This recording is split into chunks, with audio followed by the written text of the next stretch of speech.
Tumayo na po tayo. Panginoon po na aming Diyos na Yahuwah,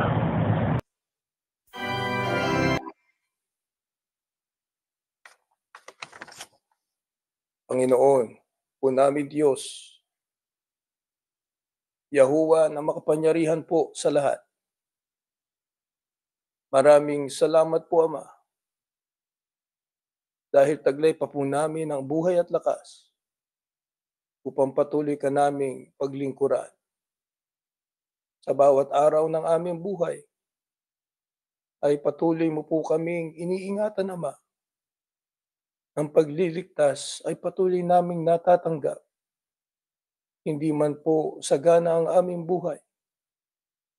Subalit sa Panginoon Diyos, patuloy mo po kaming binibigyan ng aming pangangailangan sa araw-araw. Kaya Panginoon, maraming salamat po. Ikaw po, Ama, ang aming sasambahin at luluwalhatiin sa nalalabing panahon ng aming buhay. Kailangan ka po namin sa pagsamba namin ngayon. Ama, parang awa mo, palakasin mo po ng pag-asa ang iyong mga anak. Mahabag ka po sa mga anak mo nagdurusa dahil sa mga karamdaman. Higit sa lahat, dakilang Yahuwa, dagdagan mo po kami ng matibay na pananampalataya upang kami ay makatagal at makarating sa hangganan ng aming paglilingkod sa iyo. Sa mabilis na paglipas ng panahon, ay lalong papalapit ang pagdating ng aming Panginoong Yahushua. Panginoong Yahushua, alalahanin mo po kami sa iyong pagdating. Kilalanin mo po kami sa harap ng ating Ama upang malubos ang aming kagalakan. Narito po ang aming mga abuloy. Ama, pakitanggapin mo po at basbasan ito upang magamit sa lahat ng gawain sa iglesia. Sumasampalataya kami, Ama, na binasbasan mo na po ang aming kapatid na maghahayag ng iyong mga salita, na siyang aming tanglaw, gabay sa patuloy naming paglilingkod sa iyo. Ang lahat po ng ito'y aming hinihiling, tanging sa pangalan po ng aming Panginoong Yahushua na aming tagapagligtas. Amen.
May video, please allow me.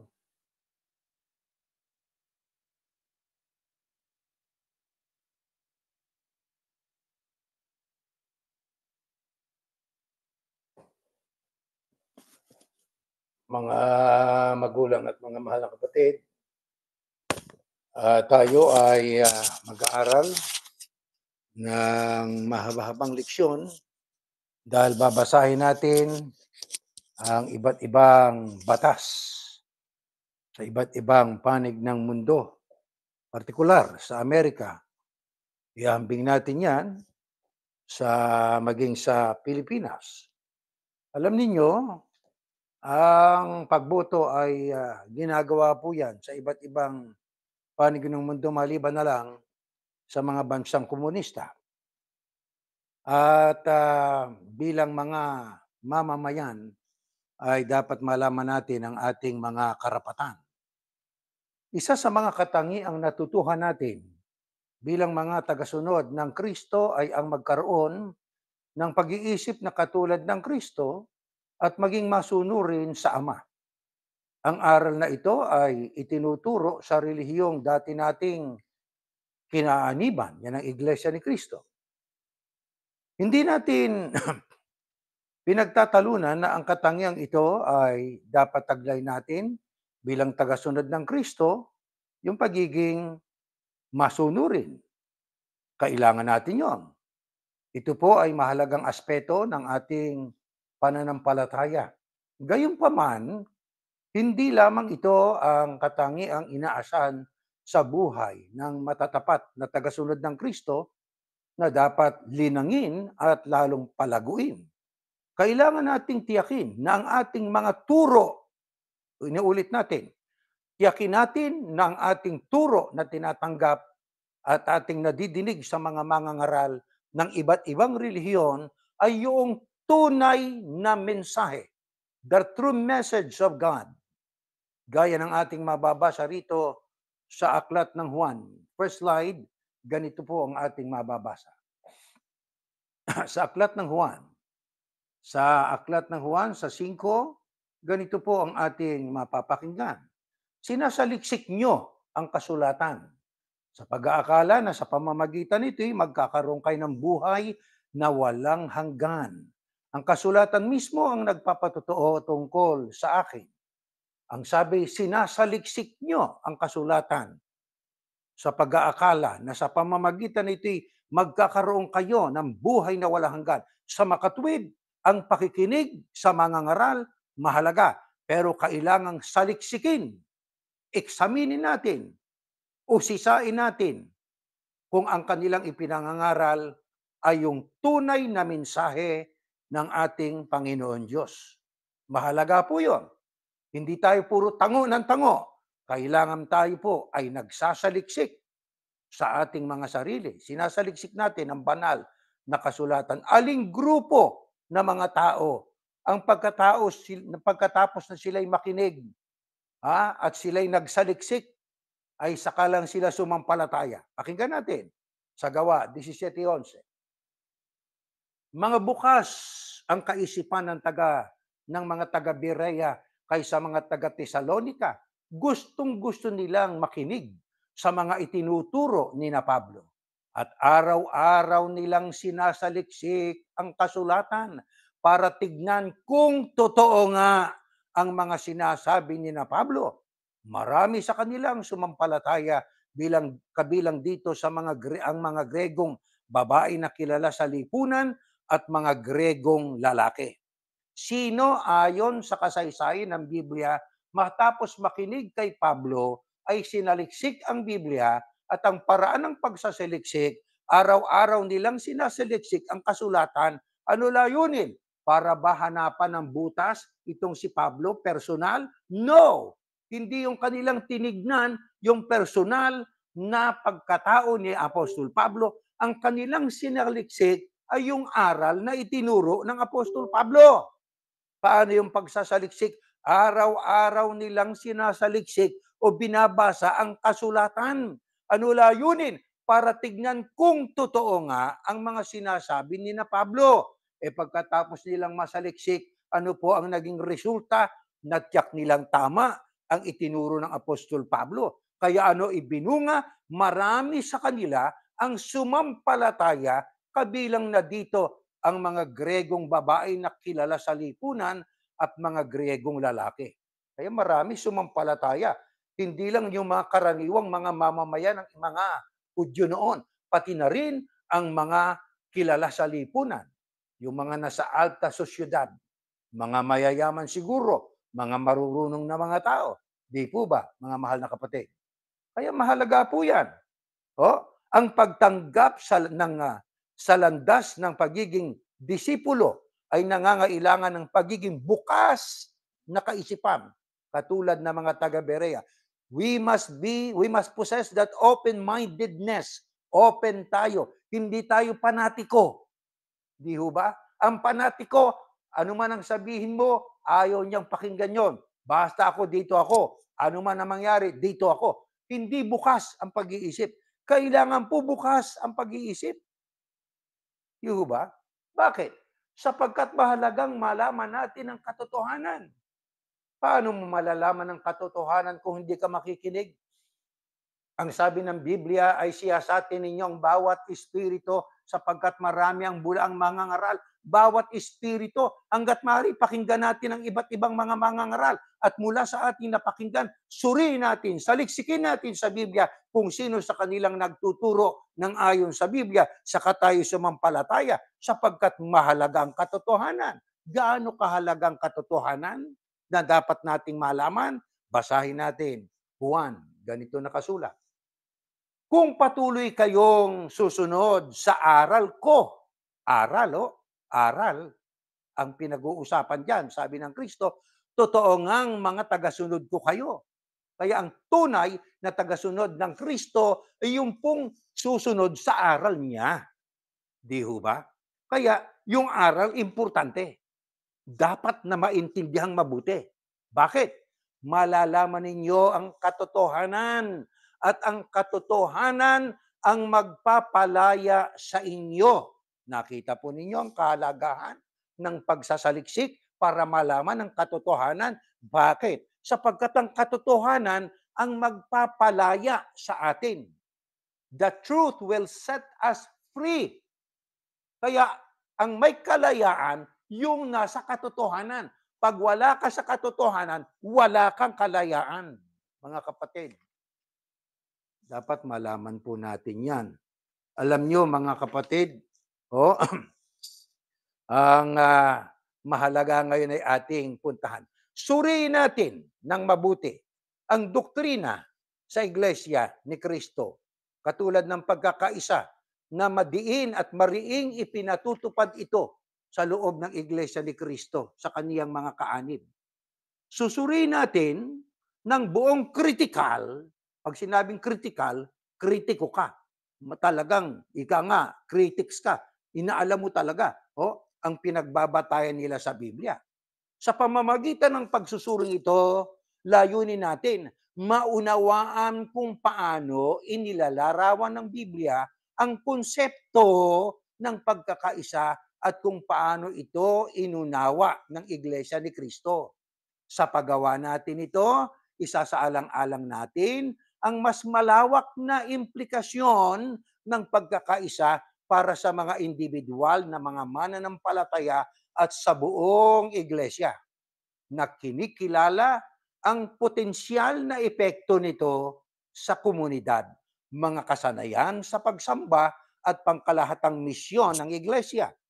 Ang pagsusuring ito ay magbibigay ng maayos na pananaw sa doktrina ng pagkakaisa sa loob ng Iglesia ni Kristo at ang kaugnayan nito sa kontemporaryong buhay relihiyoso. Ano ang pundasyon? Ito tanong. Ano ang pundasyon ng kanilang pagkakaisa sa loob ng Iglesia ni Kristo ayon sa kanilang itinuturo? Ito po sa mga fundamental na paniniwala ng INC, aralin. Ito'y pandoktrina ito. Let us read. Aklat ng Awit. Itong kanilang batayan. Napakaganda. Next slide. Ito nakasulat. Ayan, napakagandang tignan. Ang mga mamamayan ng Diyos na namumuhay na may pagkakaisa. Sang-ayon tayo dyan. Hindi tayo tutol dyan. Talagang napakasayat, napakagandang tignan na ang mamamayan ng Diyos ay namumuhay ng may pagkakaisa. Tuloy ang basa natin. Idinadalangin ko sila, sabi ng Kristo, Sino yung idinadalangin ng Kristo? Ang mga alagad niya. Hindi ako nananalangin para sa mga taong makamundo. Hindi niya ipinapanalangin yung mga taong makamundo o ng sanglibutan, kundi para sa mga taong ibinigay mo sa akin dahil sila'y sa iyo. Ang ipinapanalangin ng Kristo, mga alagad, mga taong ibinigay ng Diyos sa Kristo. At ngayon, babalik na ako sa iyo, sabi ng Kristo. Kasi ito'y tagpo na siya ay babalik na sa Ama. Di ho ba? At hindi na ako mananatili rito sa mundo. Pero sila, mga alagad niya, ay mananatili pa sa mundo. Banal na Ama, ingatan mo sila sa pamamagitan ng kapangyarihang ibinigay mo sa akin upang sila'y maging isa katulad natin. Yan ang panalangin ng Kristo. Ang mga alagad, ibig niyang maging isang katulad niya at ng Ama. Idinadalangin ko sa iyo, Ama, na silang lahat ay maging isa gaya natin kung paanong ikaw ay nasa akin at ako'y nasa iyo. Naway sila man ay sumaatin para maniwala ang mga tao sa mundo na ikaw ang nagsugo sa akin. Nasa kanila ako at ikaw ay nasa akin para sila'y lubos na maging isa. Sa ganoon ay malalaman ng mga tao sa mundo na isinugo mo ako at malalaman din nilang minamahal mo ang mga mananampalataya tulad ng pagmamahal mo sa akin. Diyan po, kung ating lalagumin, ipinapanalangin ng ating Panginoong Yahusya ang mga taong ibinigay sa kanya ng Ama na maging isang katulad ng Ama. Sila'y nagkakaisa. Di po ba? Kaya ang kaisahan talagang kailangan. Tandaan natin yan. Ngayon, pagkatapos po nilang mabasa ang mga talatang ito, ay kanilang itatanong, itinuturo din ba ng mga apostol ang pagkakaisa sa iglesia? Ito ang kanilang babasahin. Next slide. Ito, sa unang Korinto. Mga kapatid, ayan ang sabi dyan, nakikiusap ako sa inyo sa pangalan ng ating Panginoong Yahusya Kristo na magkaisa kayong lahat na walang hidwa ang mamamagitan sa inyo. Magkaisa kayo sa isip at layunin. Pagkatapos nilang mabasang awit na ating binasa kanina, ano ang kanilang babasahin sunod? Ito. Ano ang sabi? Tinuro din ba ng mga apostol ang kaisahan? Sagot ng Biblia, opo. Yan ay nakasulat talaga dyan. Magkaisa kayong lahat na walang hidwa ang mamamagitan sa inyo. Magkaisa kayo sa isip at layunin. O di yan ay aral din ng mga apostol, yung kaisahan. Tutol ba tayo sa mga talatang ito, mga kapatid, sa loob ng iglesia ni Yahusya? Hindi ho tayo tutol, sang-ayon tayo sa nakasulat sa Biblia. Maliwanag pong aral yan Ba't natin tututulan? Ang tanong ito, pagkatapos nilang mabasa yan, ano ang saklaw na pinagbabatayan ng pagkakaisang ito sa loob ng Iglesia ni Kristo? At paano ito makikita sa iba't ibang aspeto? Ito ang sunod nilang babasahin. Efeso 4:1-6. Ayan. Bilang isang bilanggo, dahil sa paglilingkod sa Panginoon, hinihiling kong mamuhay kayo ng karapat-dapat bilang mga tinawag ng Diyos. Maging mahinahong kayo, mapagpakumbaba, maunawain, mapagpaumanhin sa mga pagkukulang ng bawat isa bilang pagpapakita ng pag-ibig ninyo. Pagsikapan nyo, mapanatili ang pagkakaisa nyo mula sa banal na espiritu sa pamamagitan ng mapayapa niyong pagsasamahan. Yan ang panawagan ng mga apostol sa mga alagad. Sapagkat, eto na, iisang katawan lamang tayo na may iisang banal na espiritu at isa rin ang pag-asang ibinigay sa atin ng tawagin tayo ng Diyos. Iisa ang Panginoon natin, iisang pananampalataya at iisang bautismo. Iisa ang Diyos natin at siyang Ama nating lahat. Naghahari siya, kumikilos at nananahan sa ating lahat. Sa halip, manatili tayo sa katotohanan ng may pag-ibig upang sa lahat ng bagay ay maging katulad tayo ni Kristo o ng Kristo na siyang ulo ng iglesia. At sa pamumuno niya, ang lahat ng bahagi ng katawan na walang iba kundi ang mga mananampalataya ay pinag-uugnay-ugnay at ang bawat isa'y nagtutulungan at sa pagganap ng bawat isa sa kanilang tungkulin na may pag-ibig, ang buong katawan niya ng iglesia ay lalago at lalakas.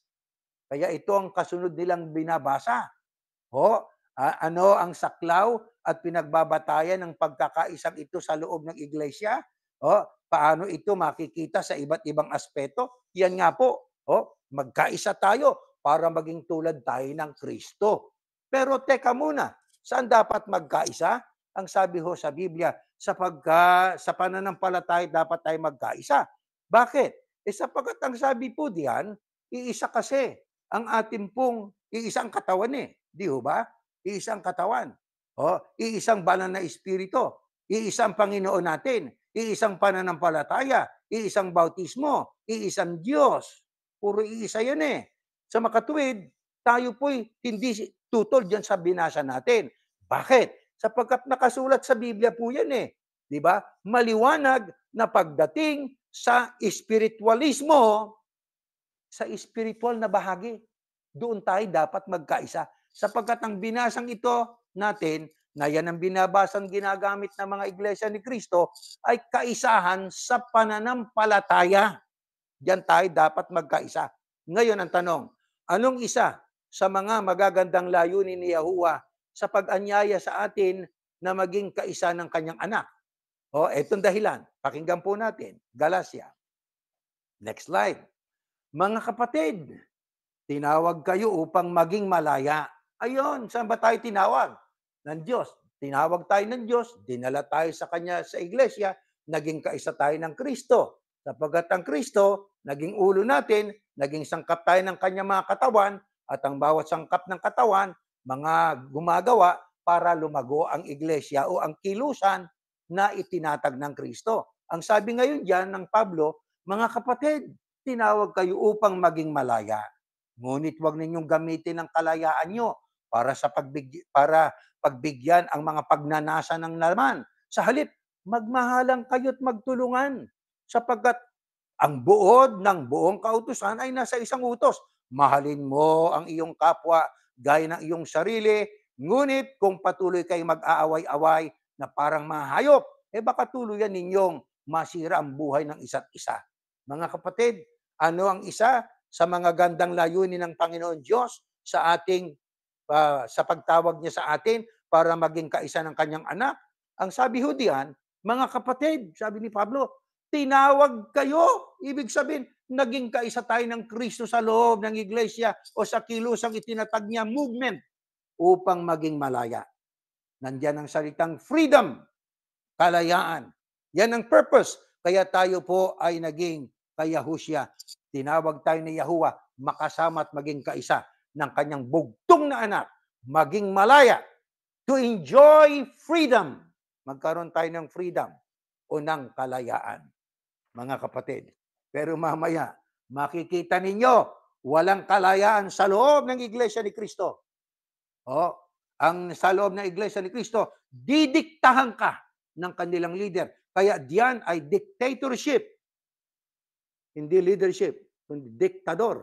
Maya, malalaan nyo yan, mga kapatid. Ngayon, dahil sa pakikipag-isa sa Kristo, nagkaroon tayo ng kalayaan. Kalayaan sa ating mga kasalanan. Hindi lang yan. Bakit? Sapagkat itong sabi, nagkasala tayo kaya nagkaroon ng Kristo Next slide, 6:23 ng Roma. Ito nakasulat.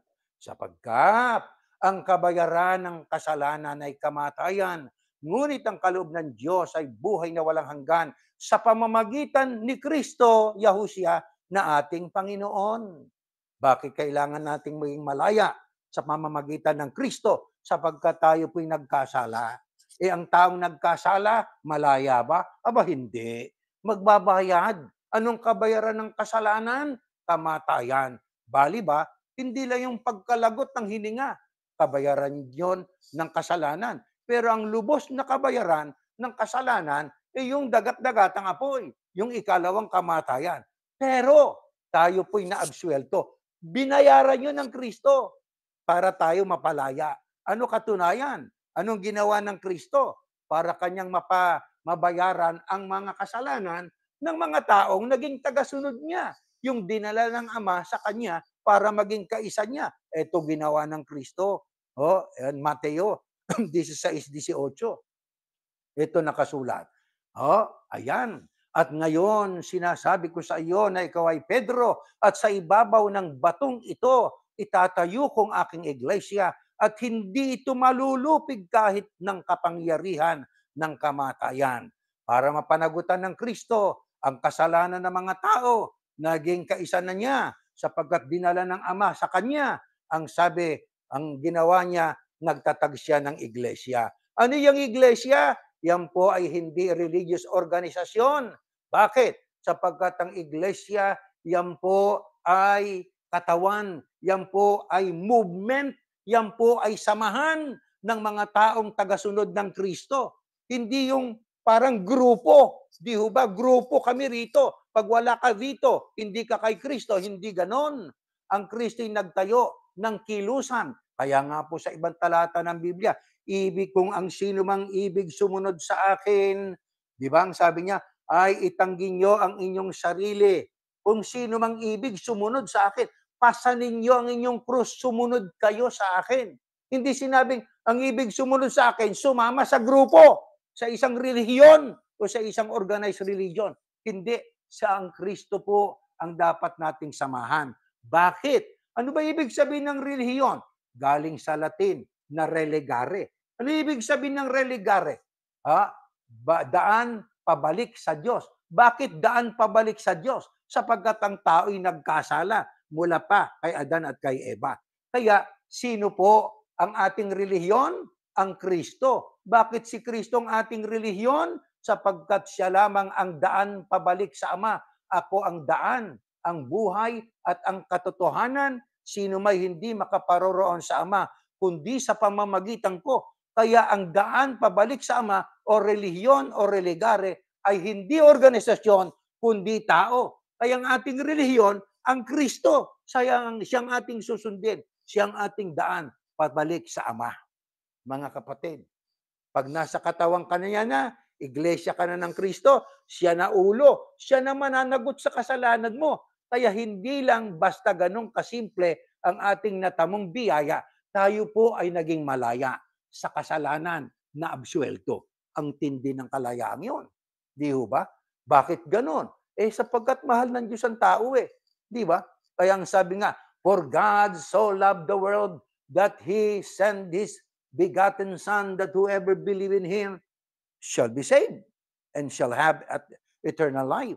Kaya dahil dito, para ma-preserve yung ating civil rights, para ma-preserve yung ating pong spiritual life, ano ang itinatag ng Diyos? Next slide. Ito nakasulat.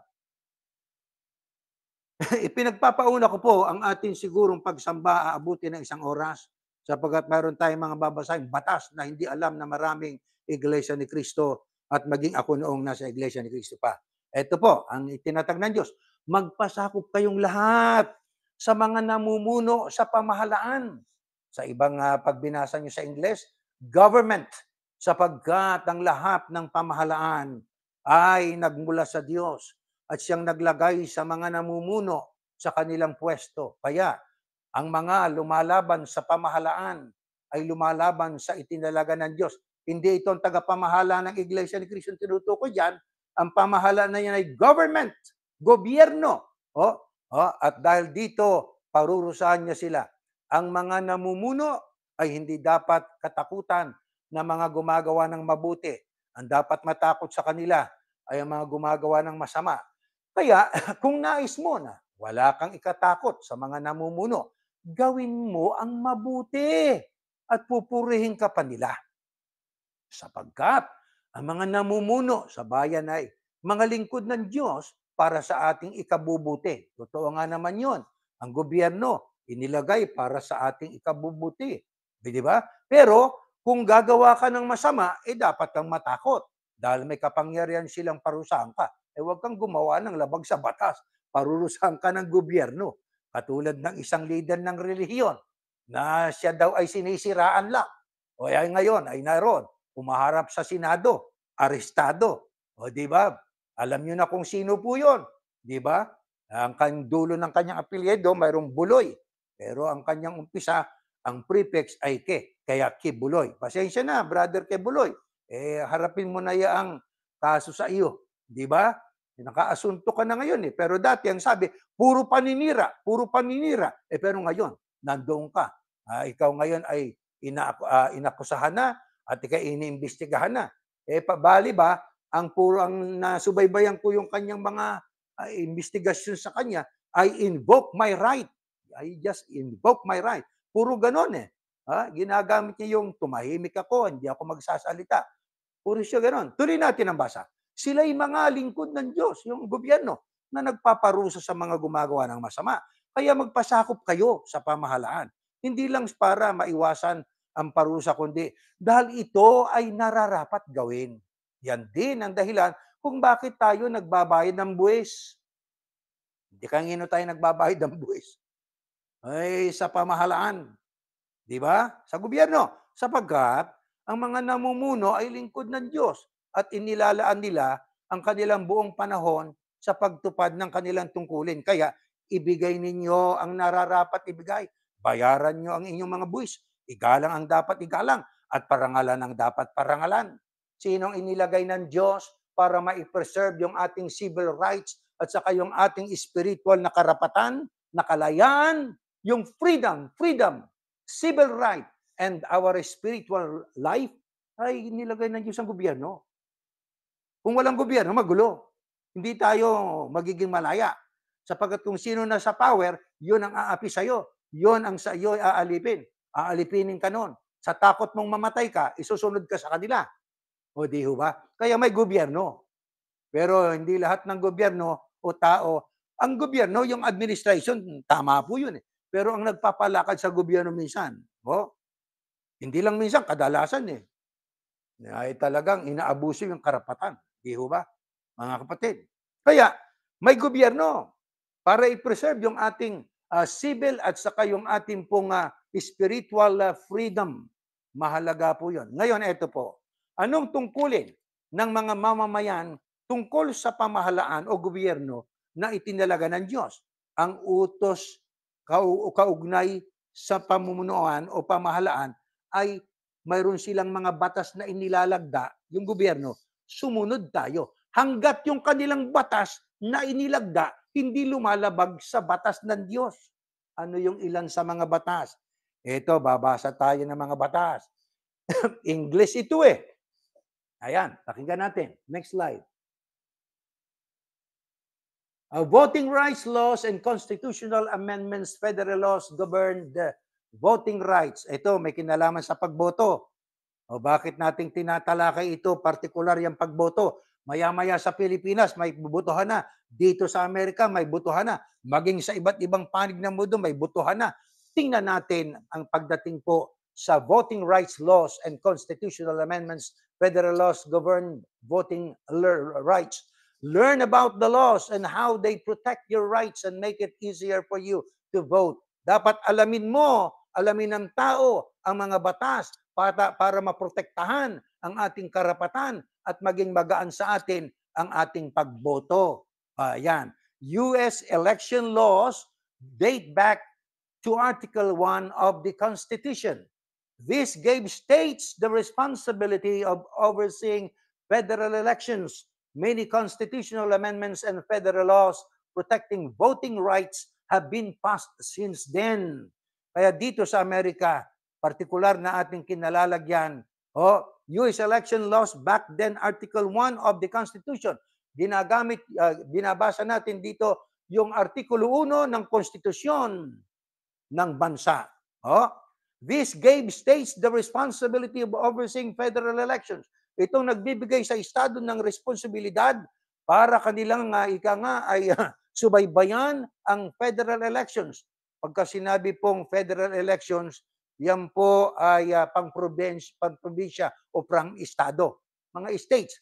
Ilang states meron ng Amerika? Di ba mayroon silang mga federal laws sapagkat mayroong federal governments. Ang sabi po diyan ay many constitutional amendments and federal laws protecting voting rights have been passed since then. Kaya ito pong constitutional amendments as well as the federal laws of a certain state or probinsya ay binibigyan ng proteksyon ang karapatan ng mamamayang bumoto, kaya yan po ay kanilang inilagda, yang batas na yan. Ngayon, ito, basahin po natin. Next slide. Ito po, ayan o. Things churches and pastors are legally allowed to do during election. Ano sa Tagalog po yan, mga mahal na kapatid? Yan po, yung mga bagay ng iglesia o simbahan at mga pastor na sila po ay pinapayagang legal na gawin sa panahon ng eleksyon. Yan ay nakasulat sa www.USA Government Voting Rights. Ayan. Ang sabi po rito ay the number of things pastors can do during election season for outweigh the number of the things they can't do in both quantity and importance. Okay? So yan po ang mga naintindihan naman natin ang mga iba't ibang bilang, number of things, ang mga bilang na mga bagay na pwedeng gawin ng pastor sa panahon ng eleksyon, di ho ba? At yung mga hindi. Sige, basahin po natin to. Ayan, no? Ang una, it's okay to speak about political issues in the church. Okay lang po na sabi nga ay magsalita ang tao tungkol po sa eleksyon. Pero bago pa natin na basahin yan, alam nyo, meron po akong unang sasabihin dito sa inyo. Ito po yung mga maraming susog. May mga susog, amendments sa konstitusyon at federal laws. Una, ang Kongreso, unang susog, ang Kongreso, before I will continue that, Sister Kat, ang Kongreso hindi dapat gumawa ng batas hinggil sa pagtatatag ng relihiyon o pagbabawal sa malayang pagsasagawa nito o pagpapaikli ng kalayaan sa pagsasalita o ng pamamahayag o ang karapatan ng mga tao na mapayapang magtipon at magpetisyon sa pamahalaan o gobyerno para sa isang pagtugon sa mga hinaing. Ikalawang susog, ang isang maayos na militya o a group of citizens, ang milisya ayan ay group of citizens who are organized for military service, usually for local defense. Yan ang milisya na kung tawagin nila, na kinakailangan sa seguridad ng isang malayang estado. Ang karapatan ng mga tao na panatilihin at magdala ng mga armas ay hindi nalalabag. Kaya mayroong mga military tayo to maintain peace and order. Ang 15th Amendment, ang 15th Amendment ay nagbigay sa mga kalalakihang Amerikano ng karapatang bumoto noong 1870. Ngunit marami ang hindi nakapag-ehersisyo ng karapatang ito. Ang ilang mga estado ay gumamit ng mga pagsusulit sa literacy at iba pang mga hadlang upang gawing mas mahirap ang pagboto. Makikita naman natin dito yung racial discrimination. Di ba? Ang 19th Amendment naman na pinagtibay noong 1920 ay nagbigay sa mga kababaihang Amerikano ng karapatang bumoto. Noong palang 1920, nagbigay through the 19th Amendment po, 19 na susog, ay nagbigay ng karapatan sa mga kababaihang Amerikano, mga babae, na bumoto. Sa makatwid, noong 1918 to 1919, at pabalik pa siguro sa malayong mga taong nagdaan, walang karapatan sa Amerika ang bumoto ang mga babae. Lalaki lang nakano. Ito pa. Ang susog na 24th Amendment nila, na pinagtibay noong 1964 ay nagtanggal ng mga buwis sa botohan. Hindi natin alam yan. Ngayon lang natin nalaman. Bakit? Ating dinidetalyang pag-aaral Bakit? Sapagkat ignorance of the law excuses no one. If you don't know about the law, at sapagkat hindi mo alam, lumabag ka, hindi ka pwedeng i-excuse. Kailangan, as ikaw ay mamamayan ng isang bansa, malaman mong rights mo. Malaman natin ang tungkulin ng gobyerno. Dahil sa mahalaga po yun. Isipin ninyo yung mga katotohanan yan. Ito, ang 24th Amendment o yung susog 24, pinagtibay noong 1964 ay nagtanggal ng mga buwis sa botohan. Makatwid, sa botohan pala, nagbabayad pa ng buwis noon. Bago pa nagkaroon ng susog na ika-24. Ang buwis ay ginagamit sa ilang mga estado upang panatilihin ang mga Aprikano-Amerikano mula sa pagboto sa mga federal na halalan. Aba, ay ganun pala yun. Eto pa, ang 26th Amendment, yung susog na 26 ay na pinagtibay noong 1971 ay nagpababa ng edad ng pagboto para sa lahat ng halalan sa 18 taong gulang. O, isipin ninyong mga katotohanang nalalaman natin. Ngayon ano, tanong natin sunod. Ito, ano ang magagawa o hindi magagawa ng isang relihiyon at pastor batay sa mga susog na ito at sa Bill of Rights? Alamin natin ng kaunti ang mga batas ng lupain, yang law of the land. Ito na nga po yun. The things churches and pastors are legally allowed to do during election. Ang babasahin ko na lang po ay sa Tagalog. Mahirap sa Ingles. Pero nandyan ho, sa Ingles, ito po yan. Ang bilang ng mga bagay na magagawa ng mga pastor sa panahon ng halalan ay higit na malaki kaysa dami ng mga bagay na hindi nila magagawa sa dami at kahalagahan. Ito, number 1. It's okay to speak about political issues in the church. Tagalogin na natin. Okay lang magsalita tungkol sa mga isyong pampolitika sa iglesia o simbahan.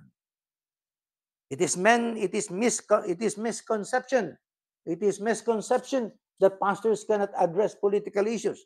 Mali ang akala na hindi matutugunan ng mga pastor ang mga isyong pampolitika. Tuloy ko na sa Tagalog at may translation na tayo, kahaba tayo masyado. Kahit ang mga isyong hot button, yung mga maiinit na topic, tulad ng kalayaan sa relihiyon, aborsyon, at kasal ng parehong kasarian mula sa pulpito. Kasi ngayon, kahit na ikay lalaki at lalaki, nagpaasawa kinakasal. Babae, kinakasal. Aborsyon, pinapayagan. Kalayaan sa reliyon, ayun, okay lang yan. Di ba? Kasama po yan sa karapatan. Tuloy natin. Ang sino mang tao o entity na magtatangkang patahimikin ng isang pastor para sa pagtugon sa mga isyong ito ay lumalabag sa mga karapatang konstitusyonal ng pastor na yon sa ilalim ng unang susog. Kaya hindi pwedeng pigilan ng gobyerno ang pastor. Na sabi nga ay magkaroon ng ang sino mang tao o entity na magtatangkang patahimikin ang isang pastor para pagtugon sa mga isyong ito, lumalabag sa karapatang konstitusyonal ng pastor. Kaya may karapatan ng pastor pagdating sa eleksyon ng kanyang miyembro ay kanyang gabayan.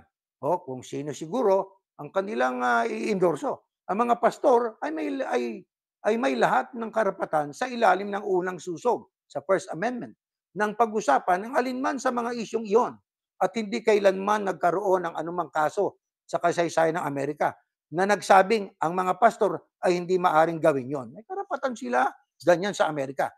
Kasaysayan sa Amerika at sa maraming lugar sa buong mundo. Ang pamahalaan o gobyerno at relihiyon ay hindi kailanman nagiging magkakatulad ng konsepto. Bagkos, sila ay magkasamang umiiral. Nakita ng mga tagapagtatag ng Amerika ng relihiyon ay isang kinakailangang bahagi sa isang malusog at moral na lipunan. Hindi isang paksa na bawal para tuluyang umalis sa politika. Hindi rin political talk na ipagbawal sa mga simbahan o iglesia ang mga sermon tungkol sa politika. Kaya itong ating ginagawang ito, right natin ito tinatalakay natin ang politika. Bakit? Sapagkat ang sabi rito, ay hindi rin political talk na ipagbawal sa mga iglesia o relihiyon ang mga sermon tungkol sa politika. Hindi bawal yun ng pamahalaan. Tungkol sa pamahalaan at kontrobersyal na mga isyo ay karaniwan sa pagkakatatag ng ating bansa at popular sa mga pastor at simbahan o iglesia sa iba't ibang panig ng pampolitikang spektrum o grado. Kaya kung pag-usapan man natin ng politika, maging sa ating pagsamba, hindi bawal yun. Kasama yun sa ating pong right. Ito pa, number 2, next slide. Ayan. Number 2 na, ayan Religious leaders can educate their congregation about politics. Maaring turuan ng mga leader ng relihiyon ang kanilang mga miyembro sa kongregasyon tungkol sa politika. Kaya walang masama na magturo ang mga nangangaral tungkol sa politika sa kanyang mga miyembro. Ayan. Religious leaders are tasked with equipping their congregants in words of service. Sa Tagalog, ang mga leader ng relihiyon ay inaasang bigyan ng kasangkapan ang kanilang mga kongregasyon sa mga gawaing paglilingkod at kabilang yan sa pagre-representa sa kanilang pananampalataya at moralidad sa pagboto. Nakita ninyo ho, pagboto.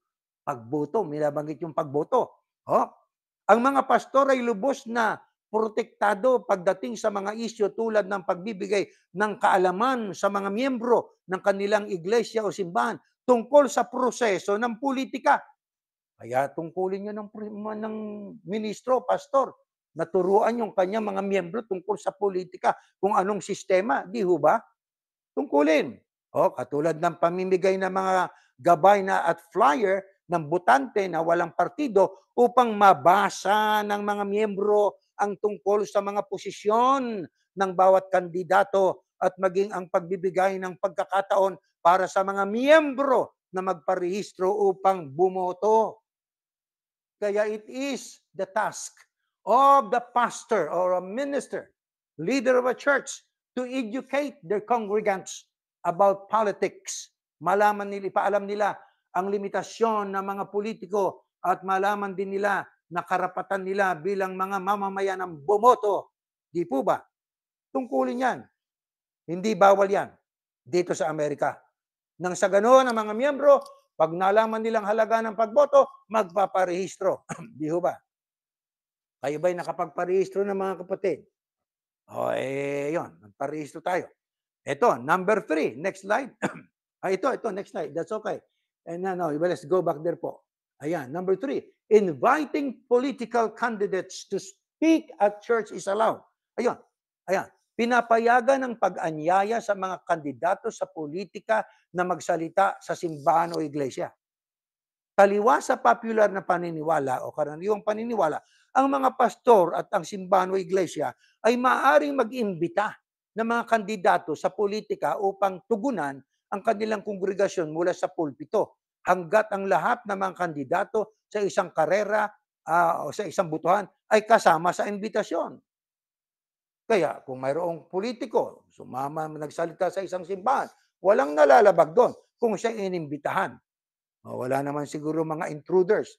Sapagkat sila yung mga politiko, di umano'y may dignity, they will not go to a certain congregation without being invited by the leaders of a certain church. Paano kung isang kandidato lang ang tumanggap ng imbitasyon at magpapakita? Walang problema. Paano kung isa lang kandidatong inimbitahan sa simbahan o sa iglesia para maging panauhin doon siguro? Walang problema doon. Ang sabi, no problem. Number 4, pastors can participate in politics in their individual capacity. Ang mga pastor ay maaring makibahagi sa politika, sa kanilang individual na kakayahan. Yan. Serving in ministry does not disqualify pastors or other religious leaders from their individual rights as U.S. citizens. Ang paglilingkod sa ministeryo, ministeryo, ay hindi nagdidiskwalipika sa mga pastor o iba pang mga leader ng reliyon mula sa kanilang mga individual na karapatan bilang mga mamamayan ng US. Hindi kumati kayo na sa ministeryo, disqualified ka na pagdating sa politics. No, you are not disqualified. You have the right. Ang mga pastor ay maaaring lumahok sa mga kampanyang pampolitika.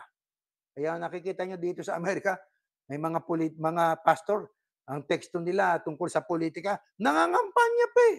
Di ba? Huwag ang wika si Kamala, sino yun? Si Harris. O kailangan si Trump ang iboto. Nadidinig nyo sa pulpito rito sa Amerika. Ang mga pastor ay maaring lumahok sa mga kampanyang pampolitika, humawak ng katungkulan sa loob ng mga kampanyang pampolitika at kahit na mag-endorso ng isang kandidato sa kanilang individual na kapasidad bilang isang pribadong mamamayan. Karapatan pala nila yon. Oh, ito next slide. Ayan.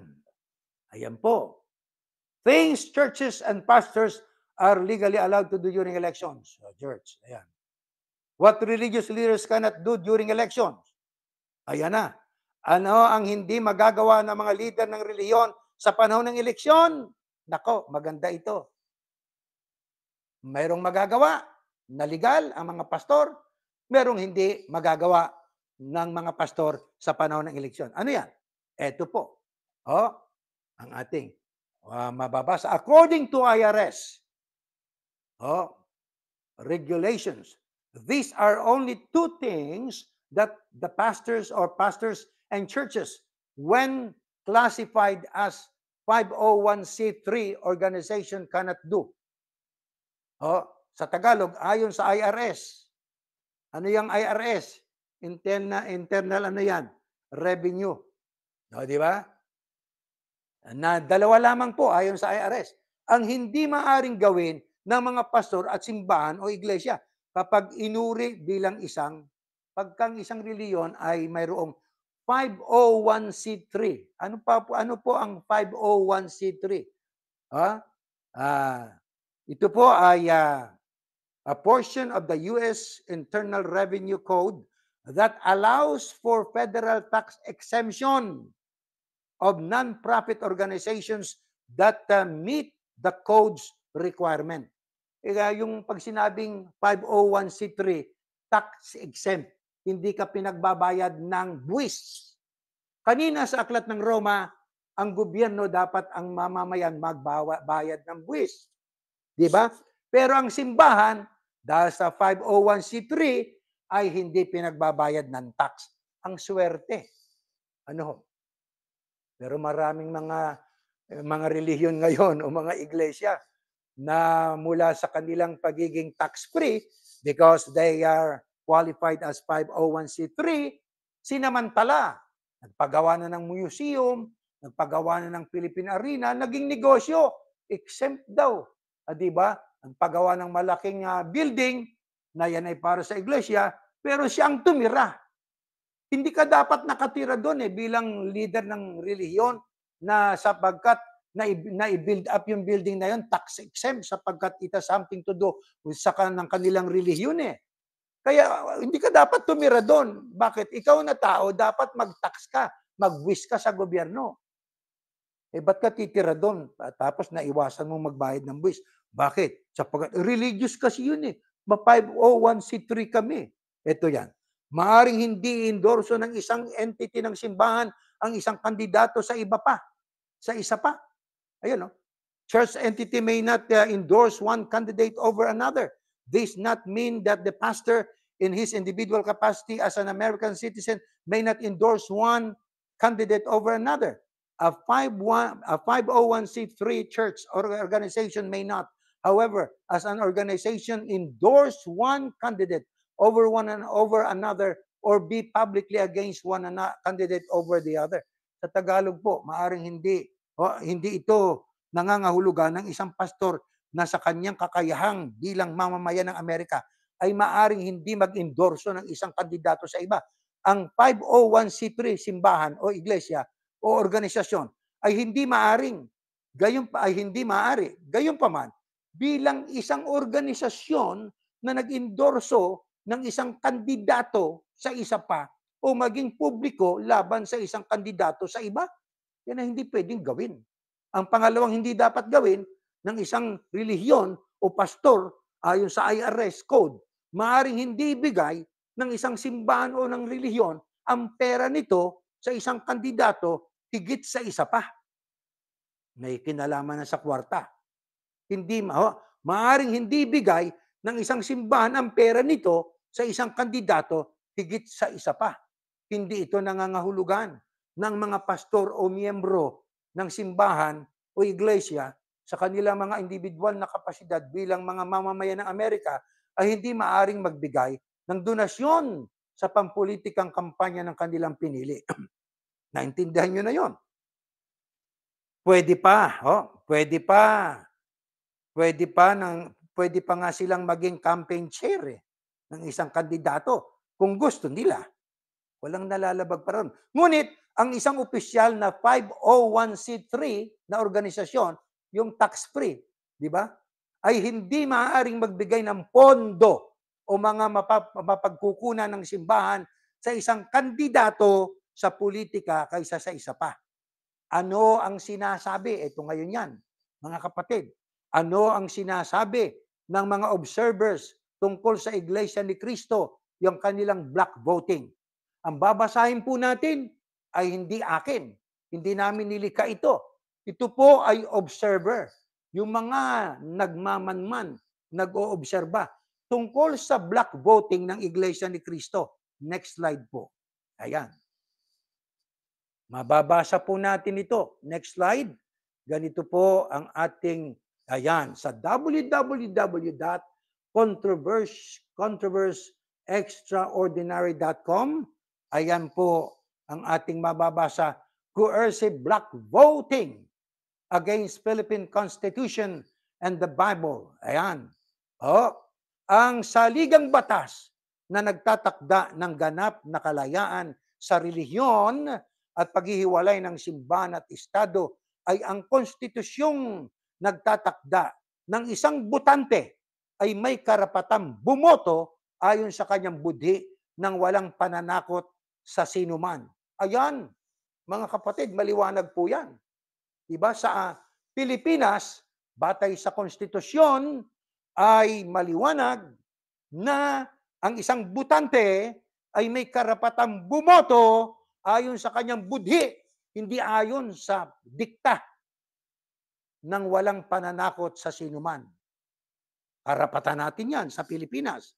Binibigyang diin namin dito, sabi nitong observer na ito, ang pamimilit ng mga ng mga subordinates, pati na rin ang threats, yung pananakot, terorismo, panggugulo, paggamit ng mapanlinlang na aparato o iba pang anyo ng pamibilit bilang bahagi ng Section 261, bawal na gawa sa ilalim ng mga paglabag sa halalan ng Omnibus Election Code, Article 22, nauuna tayong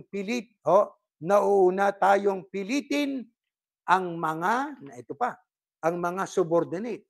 Kaya bawal mamilit, huwag tayong magbanta, huwag tayong manakot sa mga subordinates natin, sa mga miyembro, karapatan nila, civil right nila, ayon sa konstitusyon ng Pilipinas at maging sa Biblia, ang malayang pagboto ayon sa kanilang budhi. Next slide. Ito pa. Tingnan natin ito. Ayan. Ito sa letra D. Pamimilit ng mga subordinate ang sino mang opisyal ng publiko o sino mang opisyal anumang pampubliko o pribadong korporasyon o asosasyon o sino mang pinuno, nakahihigit o tagapangasiwa ng anumang relihiyosong organisasyon.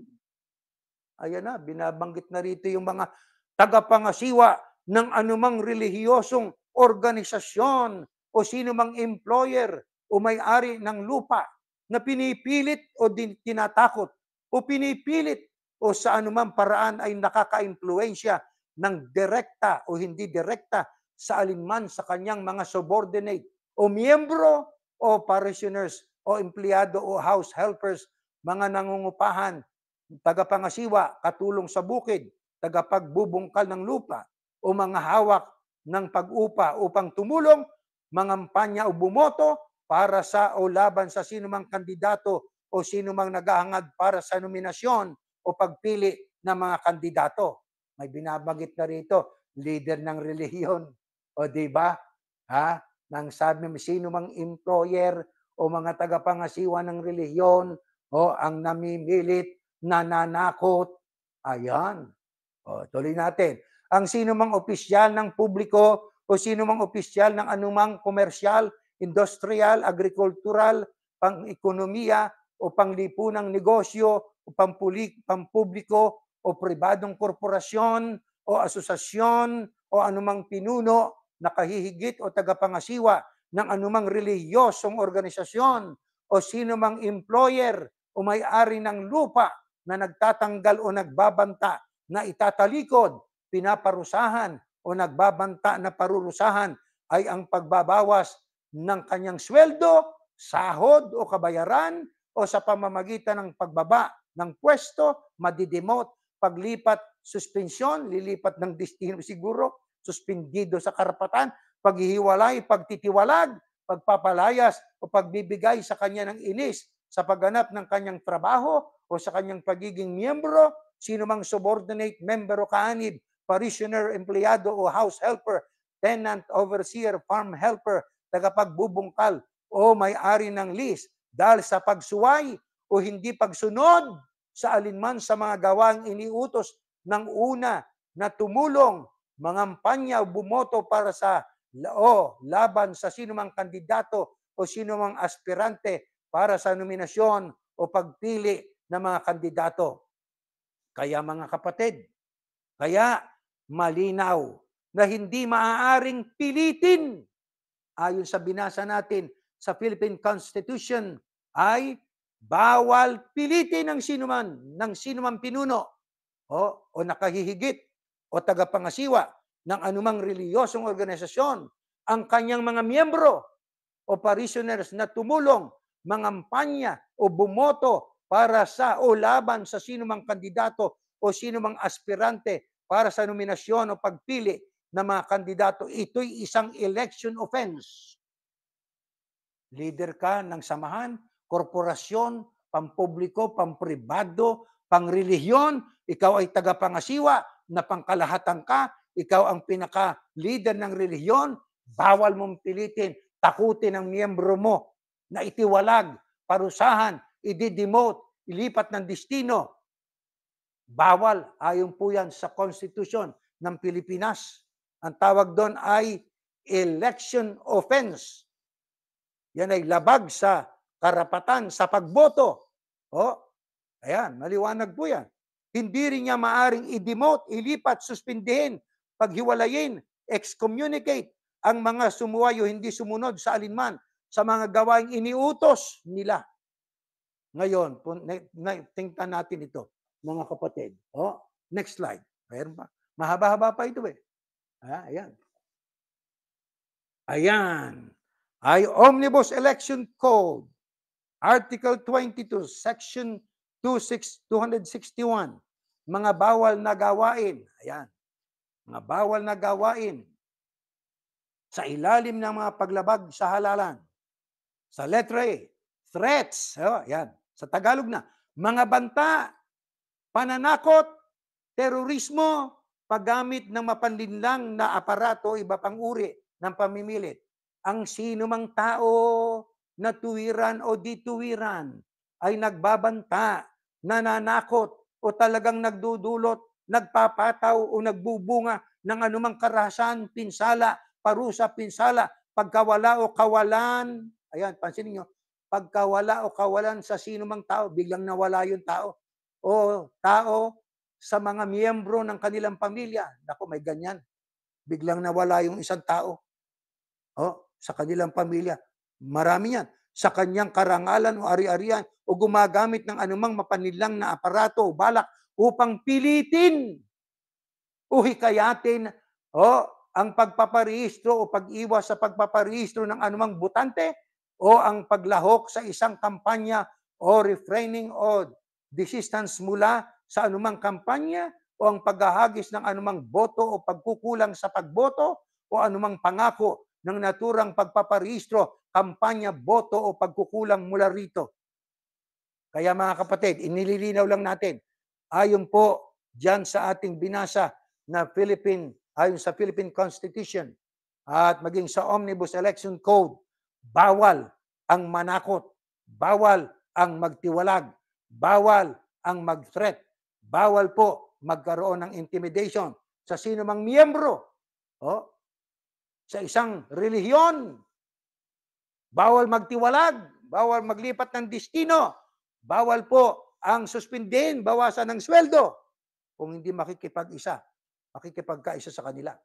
Ngayon, ihambing natin, sabi nito, ito observer ito, hindi tayo may sabi nito. Sabi nitong observer, ihambing ang mga probisyon na ito sa batas ni Manalo, sabi niya. Ang represensya sa larawan sa ibaba ay nagsasabi. Next slide po. Ayan. Ayan, nakasulat dyan. Oh. Ayan. Mga pangunahing doktrina sa Iglesia ni Cristo na isinulat ni Eranio Manalo. Hindi po tayo may sabi nito. Ang may akda nito ay ang mga nag-observe. Kaya wala silang salitang kapatid na Eranio Manalo. Di ba? Sapagkat sila hindi naman kapatid. Ganon sila. Kaya mga pangunahing doktrina sa Iglesia ni Cristo na isinulat ni Eranio Manalo. Huwag sirain ang pagkakaisa ng simbahan kahit sa pagboto o kung hindi man dahil may kinalaman ito sa kasalanang karapat-dapat na itiwalag sa simbahan. Ayan o, mga pangunahing aral ng sinasampalatayanan ng Iglesia ni Cristo. Iglesia, alang-alang sa ikaluluwalhati ng Diyos. Huwag niyong sisirain ang kaisa ng Iglesia, maging ukol sa pagboto o iba pang gawain, sapagkat ito'y kasalanan na ikatitiwalag sa Iglesia. Nakita niyo?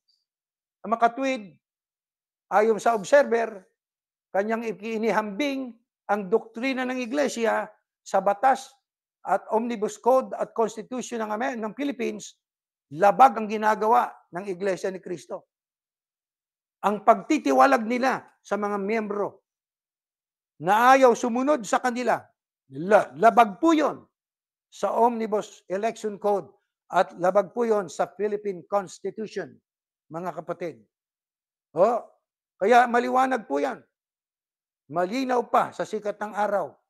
Sabi ng observer na ito, ang mga paglabag na ito ay malinaw na ginagawa ng mga pinuno ng Iglesia ni Cristo kay Manalo. Ngunit tila walang sino man ang may lakas ng loob na ipatupad ang batas laban sa mga taong ito. Wala ang wikang lakas ng loob. Sino man tao na ipatupad. Bakit hindi nila sawatain ang ginagawa ng Iglesia ni Cristo? Yung black voting na dyan ay hindi nasusunod yung budhi ng mga miyembro, kundi kung ano yung dikta ng leader.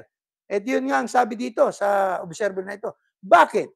Dahil lamang sa kanilang mga utos na boto ay naglilingkod sa mga interes ng mga politiko. Kaya karamihan sa oras ay nabibitag sa mga bitag na mga peddler o nagtitinda na ito ng mga impluensya. Ang ganitong gawain ng INCM na kilala sa publiko ang bumubuo sa kanilang mga leader na nagpapataw sa kanilang mga miyembro upang iboto ang mga kandidatong kanilang pinili sa ilalim ng banta ng pagtitiwalag kung hindi ito sinusunod. Sabi ng observer.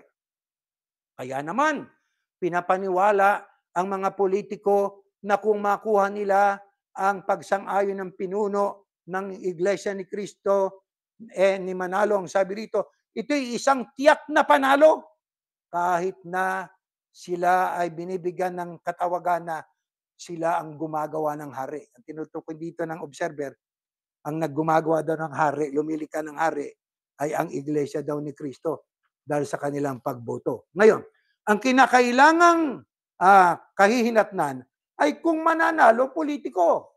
Panalo ang kasamaan at katiwalian. Dahil sa palitan ng pabor, na sa kalaunan ay magaganap para sa kapakanan ng bawat panig.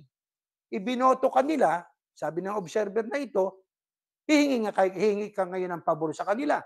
Yung politiko na ibinoto ng INCM, may utang na loob sa INCM, at saka yung INCM, hihingi naman ng pabor sa gobyerno. Yan ang ibig sabihin po rito ng observer na ito. Ang sabi, ang masama ay pabor sa kasamaan. Ang interes ay pabor sa interes. Sabi nga, sila ay nagtutulungan. Binoto Narito ang sasabihin ng Department of Education tungkol sa bagay na ito. Department of Education, ang karapatang bumoto ay dapat na matalinong gamitin sa pamamagitan ng pagpili ng pinakamahusay na kandidato ayon sa iyong konsensya. Nakita ninyo? Hindi sa halaga ng pera na ibinigay niya sa panahon ng kanyang mga kampanya. Karapatang sibil at pampolitika, pahina 25, copyright 2008, Bureau of Alternative Learning System. Pero saglit lang tayong tumigil. Gawin natin ng ilang pag-iisip, sabi nitong observer. Bakit 2 o 3 araw pa lang bagong eleksyon ay binubunyag na nila o ng Iglesia ni Cristo ni Manalo ang kanilang napilitang kandidato? Yun ang tanong niya rito. Oh, saglit tayong tumigil, sabi niya. Gawin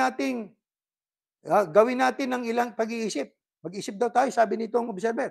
Bakit 2 o 3 araw pa lang bagong eleksyon ay ibinubunyag ng INCM ang kanilang napiling kandidato? Ito dahilan.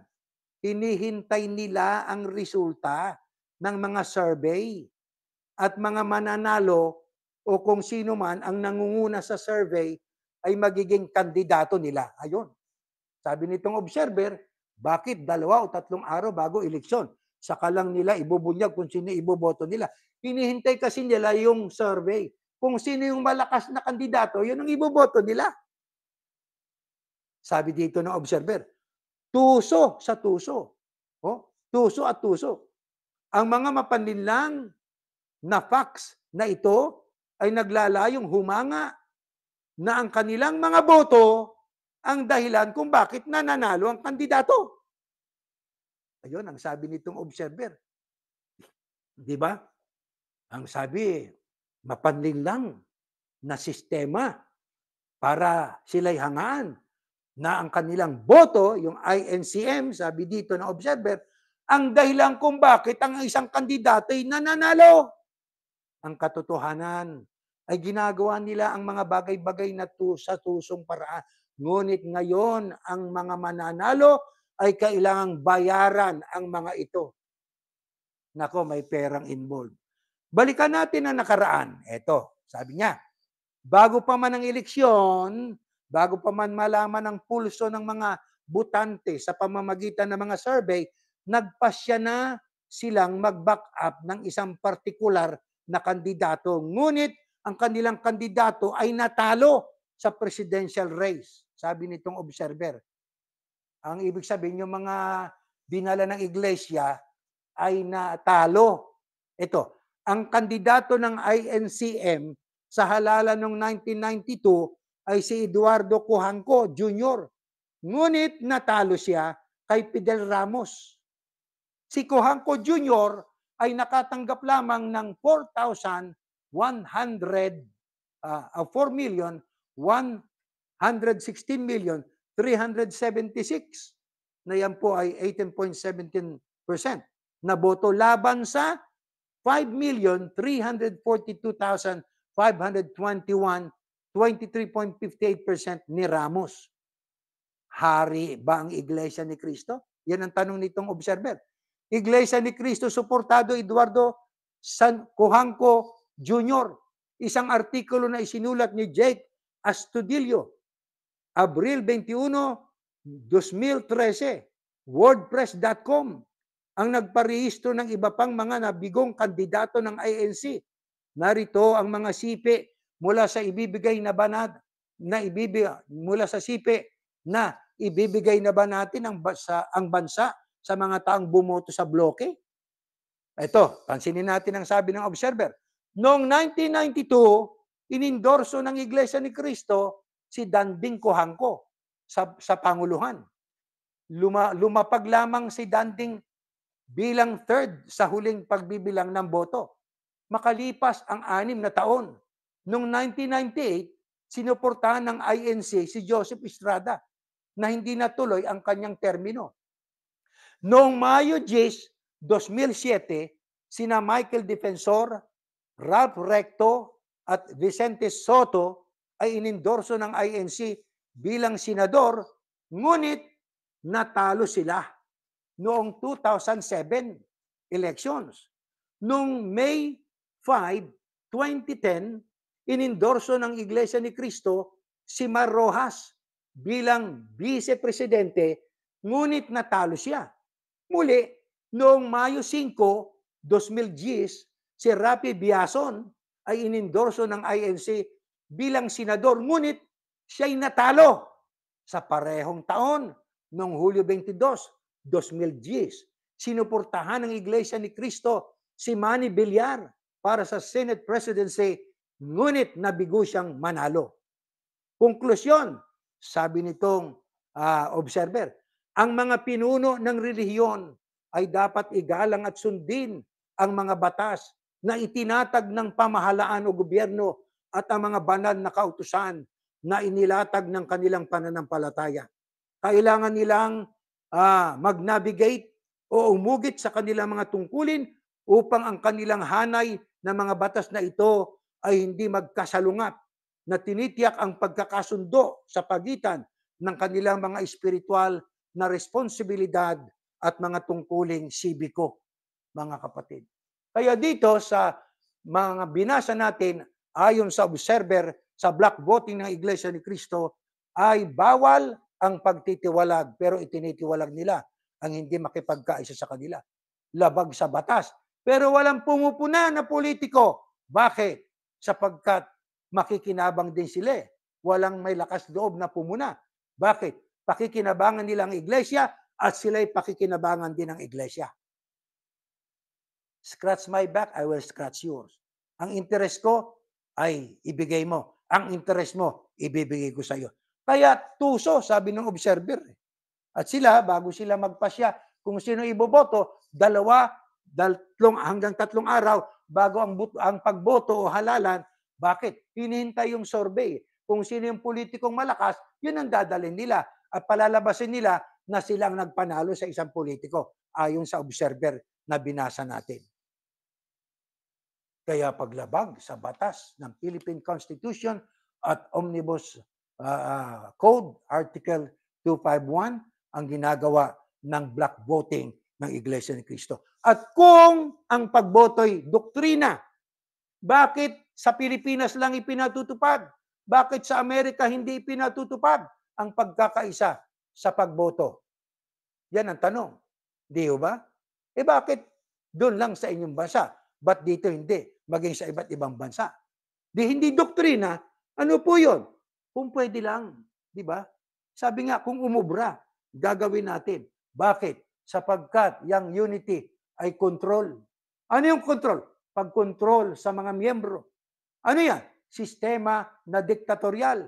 Ano ibig sabihin? Parang walang pinag-iba sa komunistang bansa. Diktador. Di po ba? Siya ang dapat na masunod. Hindi pwedeng hindi ka sumunod. Pagka ikay lumabag, may paglalagyan ka. Maging sa North Korea, di ba? Mga kapatid? Kaya may mga relihiyon na akala mo'y makadiyos. Pero ang totoo, ang sistema na ginagawa nila ay diktatorial. Dinidiktahan ang mga tao sa kanilang mga civil rights na bumoto. Wala na silang karapatan na bumoto. Wala silang kalayaang mamili ng kanilang dapat piliin ayon sa kanilang konsensya. Ngayon dito sa Amerika, sapagkat may pumuna na bakit sila'y nakikialam sa pagboto, wala na po ritong kaisahan. Sabi nga, ano ang pinagtibay na pagkaisahan? Galing sa sentral ng Pilipinas, sa Iglesia ni Cristo.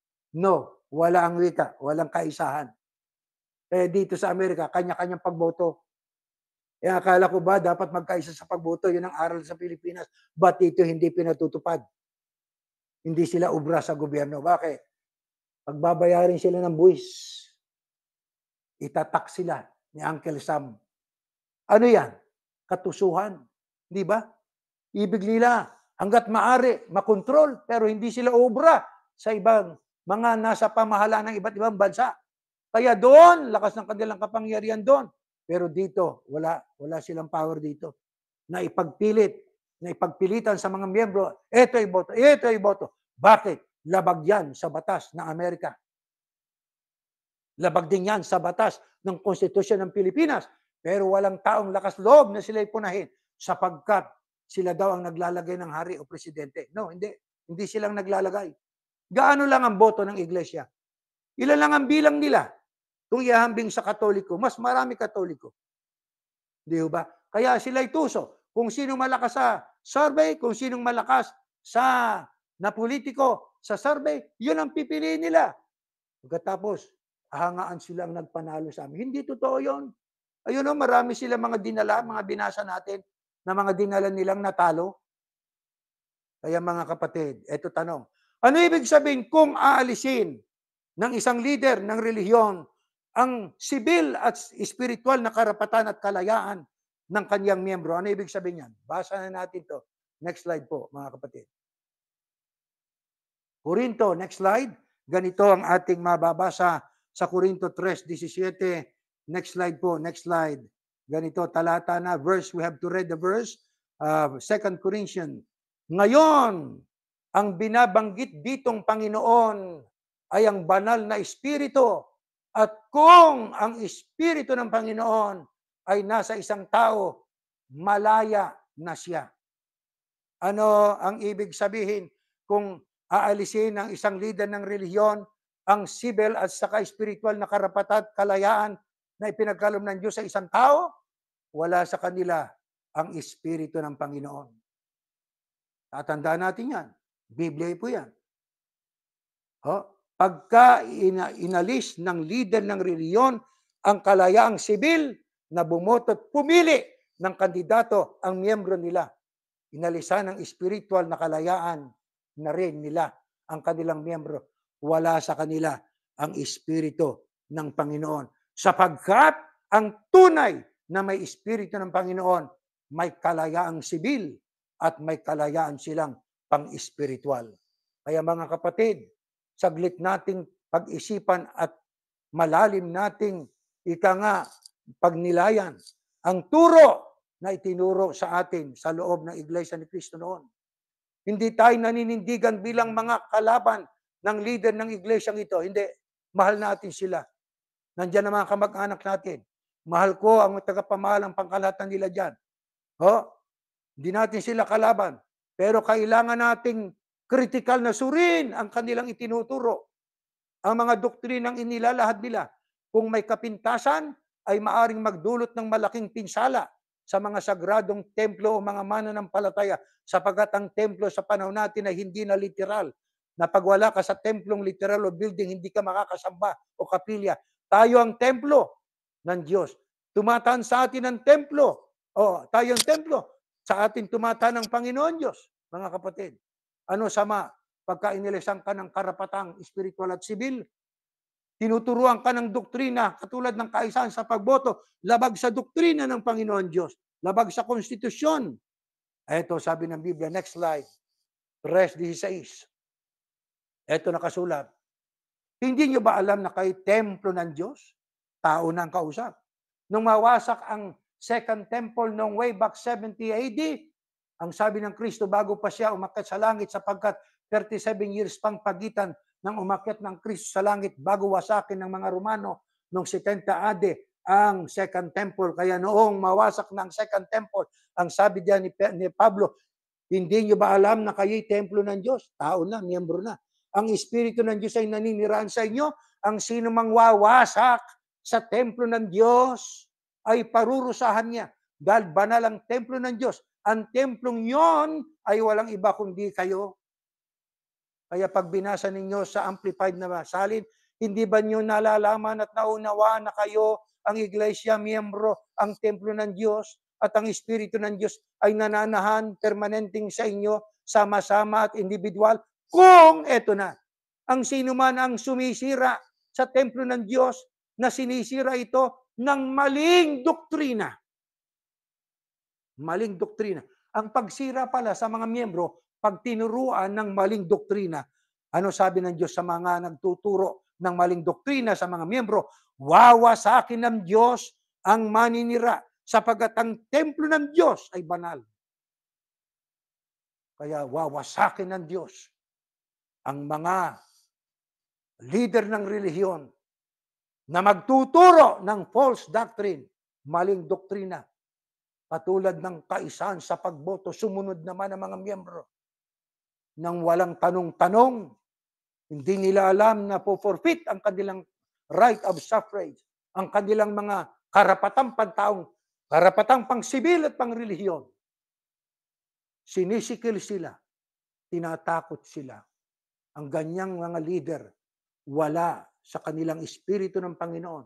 Ang ganyang samahan, wala sa kanilang espiritu ng Panginoon. Sapagkat ang may espiritu ng Panginoon, may freedom may kalayaan silang sibil at pang-espiritual.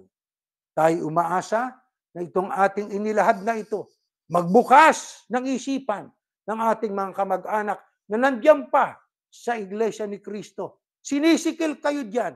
Ang sabi nga doon sa ibang talata ng Biblia, pagka ang tumatat naghahari na ay hindi na sa Diyos, hindi na Espiritu ng Diyos. Ang sabi nga doon ay magsilabas kayo sa Kanya bayan ko upang huwag kayong madamay ng Kanyang salot. God will destroy the destroyer. Who are those destroyers considered by God?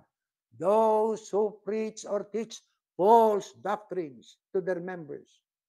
Sila po ay wawasakin ng Diyos. Sisirain sila ng Diyos.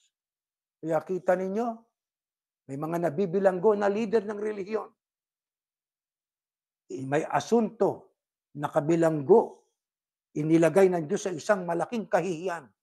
Na dati ang sabi ng iba, sinisiraan lang daw siya. Sinisiraan lang daw siya. Pero ngayon, nasa hawak na ng gobyerno. Sapagkat totoo po pala yun. Hindi pala paninira yung mga sinasabi laban sa kanya. Dito sa iglesia na ating pinanggalingan, magkaroon sana ng mga tao na magkaroon ng lakas ng loob para mangyari ang dapat mangyari. Mailagay sa tama ang mali. Maituwid ang mali. Mailagay sa tama. Sa layuning sila'y magkaroon pa ng tsansa na magbago, magbalik loob sa Panginoon Diyos. Iwan ang pansariling interes. Yakapin ang tunay na doktrina. Sapagkat ang lahat ng doktrina ang galing sa Ama na kapag ating ibinuhat at sinunod, makaluluwalhati sa Diyos. Yan ang layon ng Diyos sa paglalang sa atin. Hindi para luwalhatiin ang leader ng reliyon o sino paman, kundi para luwalhatiin ang Ama. Tumayo kayo, yan ang ating ipapanalangin. Aman Diyos, salamat.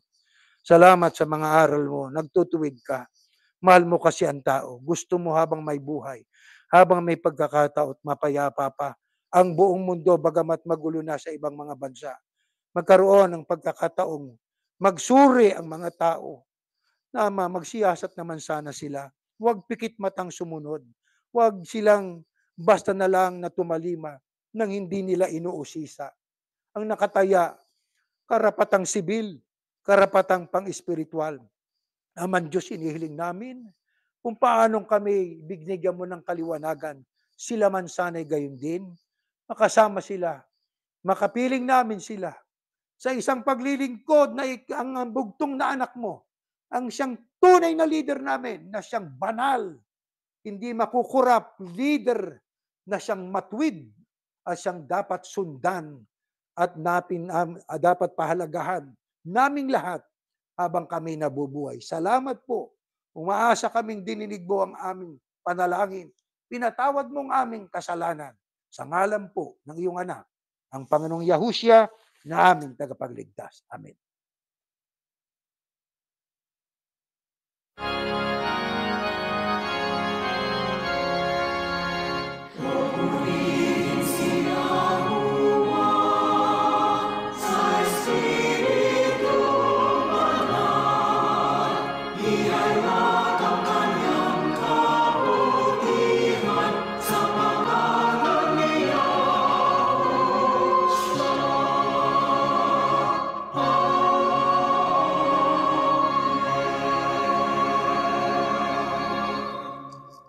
Biyayang pagliligtas ng ating Panginoong Yahushua, ang pag-ibig ng Diyos na si Yahuwah, at ang patuloy na pagkikipisan ng Espiritu Santo, sinawang sumaating lahat ngayon at magpakailanman.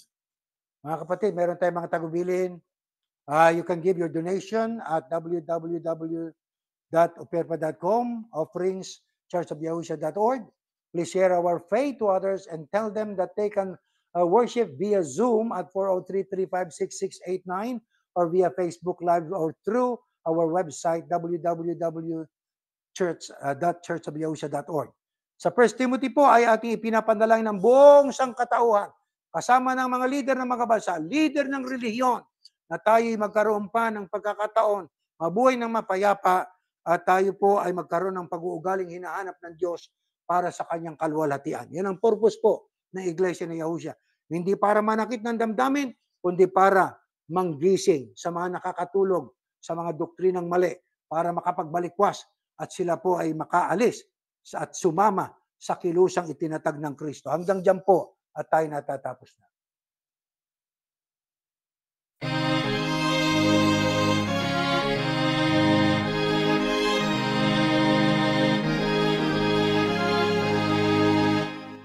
Sa puso natin ang aral ng Diyos Yahuwa at maging matatag. Pagkatyag na darating araw ng paghuhukom o kaya siya'y tingin. Mga labing ang iglesia, ipagtanggol ang katwiran, damit ang sandatanya, tayo ay manindigan. Sa tingnan